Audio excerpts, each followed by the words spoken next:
banyak orang datang setelah anak saya menjuarai kompetisi hafalan Al-Quran tadi di salah satu TV swasta nasional, dari mulut ke mulut ya banyak menceritakan gitu. Seperti kalau ada lagu Ibu Kita Kartini, Harum namanya ya. Jadi banyak orang bercerita, oh di sini nih anaknya menang sini nih. Kalau mau ngaji di sana aja. Bagus katanya, bacaan Al-Qur'annya, dibimbingnya bagus untuk menyebut huruf-hurufnya. Dari situlah orang bercerita dari murid ke murid, akhirnya datang orang untuk menitipkan anaknya, memberikan amanah kepada kami untuk dibimbing Al-Qur'an. Dari situ berkembang sampai saat ini. Dari 5 orang, alhamdulillah sekarang hampir 500. Begitu, kadang kita membimbing nih, ada yang anak cepat dibimbingnya, diberi contoh sekali, 2 kali sudah bisa cepat mengikuti. Ada juga memang yang perlu usaha kita dari pembimbing lebih lagi nih. Tadi usahanya mungkin hanya cuman 10%, tapi ketika menghadapi yang ini harus 60% nih ya, atau bahkan sampai yang 80% untuk pembimbingannya. Begitu suka dukanya. Kemampuan orang yang berbeda-beda.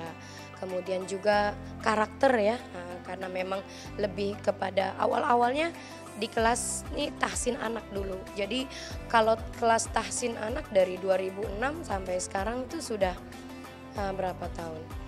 15 ke 13 tahun lebih lah ya. Kalau tahsin yang dewasanya tuh baru mau jalan ke tahun ke-5. Jadi memang awalnya dulu tahsin anak saja dulu. Nah itu menghadapi karakter anak yang kadang ada yang sudah siap untuk diajak belajar, ada yang belum. Kadang saya dan suami kan mengajar, ada yang tidak mau bacanya dengan saya, maunya hanya dengan suami. Atau kebalikan, ada yang maunya hanya baca dengan saya saja. Ketika saya masih repot di dapur, harus mereka nunggu. Bahkan ada yang minta datang udah siap langsung diajar, bahkan sedangkan sayanya belum siap gitu, nangis gitu. Namanya anak-anak ya, itulah suka dukanya karakter anak yang berbeda-beda, kemampuan anak yang berbeda-beda. Itu yang sering saya alami di kegiatan saya membimbing Al-Quran. Jadi istilahnya kita menjadi khadimul ummah ya, pengabdi kepada umat gitu, lewat ilmu yang kita punya gitu. Alhamdulillah Umi dititipi ilmu Al-Quran, dari yang tadi terseok-seok lah belajarnya, alhamdulillah diamanati ilmu sedikit seperti ini.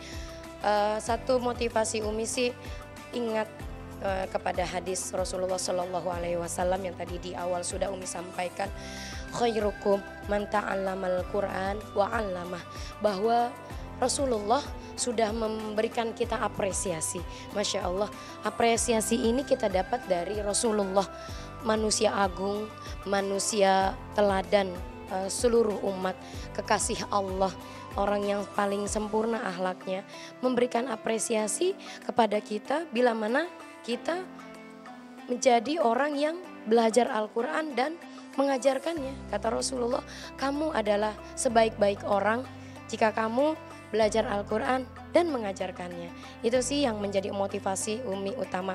Umi berpikir mungkin untuk melakukan amalan-amalan hebat yang lain belum mampu. Mampunya seperti ini saja, sederhana, belajar Al-Quran, kemudian membimbing Al-Quran kepada anak-anak.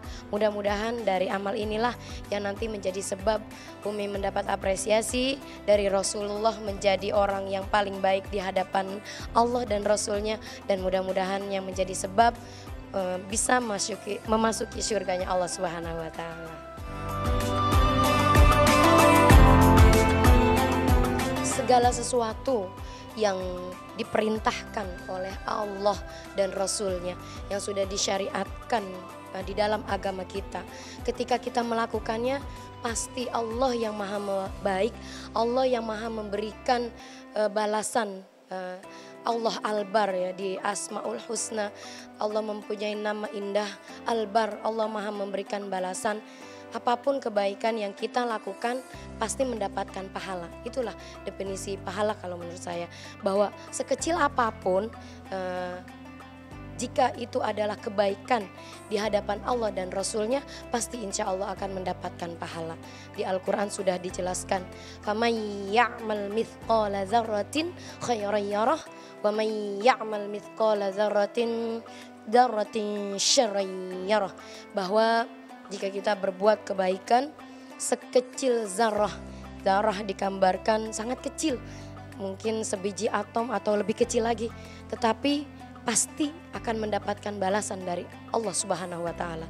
Dan sebaliknya, jika kita melakukan keburukan, sekecil apapun keburukan itu, pasti kita juga akan mendapatkan balasannya.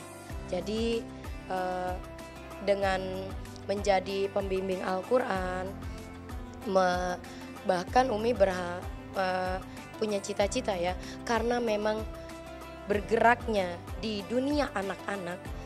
Karena anak-anak inilah adalah masa-masa emas ya. Di kebidanan dulu Umi pernah dapat teori namanya golden age. Jadi masa-masa emas, disitulah saat itulah masa-masa terbaik kita untuk menanamkan nilai-nilai kebaikan syakhsiyah Islamiyah, supaya anak-anak memiliki kepribadian Islamiyah yang mantap. Saat anak-anak itulah kita menanamkan nilai-nilai kebaikan itu. Makanya Umi bersyukur menjadi pembimbing anak-anak. Mudah-mudahan di situ Umi punya kontribusi gitu untuk membentuk anak-anak yang nantinya akan memiliki kepribadian Islam yang baik. Salah satunya dengan di lini Al-Quran. Dari sejak dini mereka dibimbing bagaimana membaca Al-Quran dengan baik dan benar, supaya nanti mereka fasih membaca Al-Qurannya. Setelah nanti mereka dewasa, insya Allah kalau mereka sudah memiliki kemampuan baca Al-Quran, pasti untuk mengkaji ilmu-ilmu yang lain pasti akan mudah.